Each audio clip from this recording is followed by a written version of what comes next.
مسافر کردن جز این.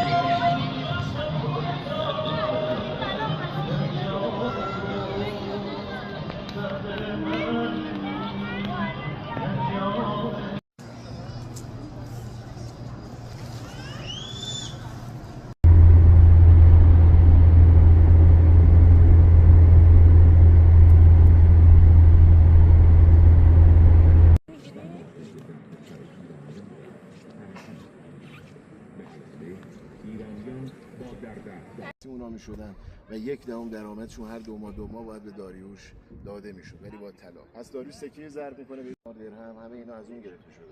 پس اونا باید با طلا به داریوش مالیات میدن و داریوش سالانه اون مالیات رو به هیتلر هدیه میده و اون یه قاب عکس خودش رو به ایران هدیه میده و پوشش میده شده مجاهد قدرت شجاعت. یه 6 ساله مونده اونجا که وسط اون ترک میکنه و نقص اون باعث شده سالم بمونه جلوی مو و ته ریش صاف.